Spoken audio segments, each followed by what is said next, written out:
La nuit a été très longue pour M. Benya et son Isra. À 2h30 précise, l'heure de l'Isra, et 1h30, l'heure de l'Europe centrale, M. Benya a reçu la visite des éléments du Hezbo. Les éléments du Hezbo qui sont entrés en action la nuit de vendredi à samedi dans une base du renseignement de l'armée de M. Benya. Ce sont des ballons encore qui ont été envoyés. Et ces ballons ont fait leur effet. Et au-delà de ce centre de renseignement qu'on appelle Glilo, dans la ville de Tel Aviv, il y a aussi des endroits au centre même de Isra qui ont été atteints. Et je crois d'ailleurs que vous avez vu certainement des vidéos qui circulaient sur les réseaux sociaux, des vidéos des effets des ballons que le Hezbo a envoyés la nuit d'hier, la nuit de vendredi à samedi, aujourd'hui 2 novembre 2024. Alors, M. Benya nous informe que, c'est-à-dire l'état-major de M. Benya nous informe qu'ils ont détecté des ballons qui venaient vers leur pays. Mais ils n'ont pas indiqué si ces ballons ont touché leur cible. Cible, je veux parler du sous-centre du renseignement de l'armée de M. Benya. Ils n'ont pas indiqué. Mais nous savons que les ballons ont touché. Et les ballons ont touché leur cible. Donc l'objectif du Hezbo dans ce cadre a été atteint. Vous comprenez? En fait, cette base de renseignement de l'armée de M. Benya est une très grande base. Ça fait la deuxième fois ou troisième fois que le Hezbo envoie des ballons là-bas. C'est pas une simple base au fait. C'est un véritable QG, véritable centre névralgique. Et le Hezbo veut démonter cela. Vous comprenez? Le Hezbo sait exactement ce qui se trouve dans cette base.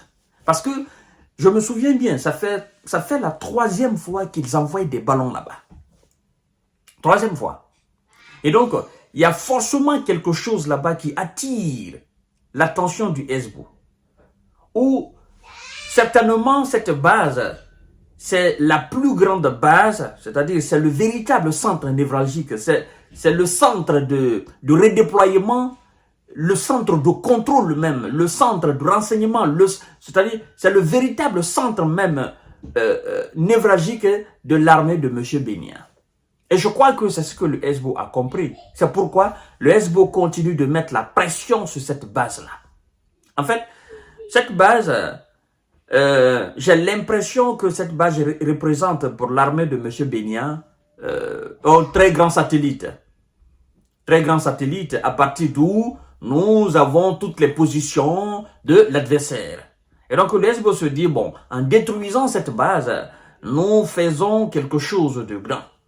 Ça fera une véritable arme de moins du côté de M. Benya. Parce que, souvenez-vous, la première fois qu'ils ont envoyé là-bas, c'était pas une salve. D'accord? C'était pas une salve, c'était des roquettes, mais aussi des drones. Mais ils nous ont caché les informations concernant effectivement ce qui a été touché. La deuxième fois, eux-mêmes, ils ont communiqué là-dessus. Ils ont dit que les ballons du Hezbo ont visé ce centre de renseignement. Vous comprenez? Mais comme ils ne disent toujours pas ce qui se passe là-bas, ben, écoutez, officiellement, ils vont se contenter de ça. Mais officieusement, ben, ils savent ce qui se passe là-bas. Et le peuple sait ce qui se passe là-bas aussi, mesdames et messieurs. Donc, toute la journée d'hier, si vous avez constaté, la journée de vendredi, je crois que les journées de vendredi pour Hezbo, c'est des journées sacrées.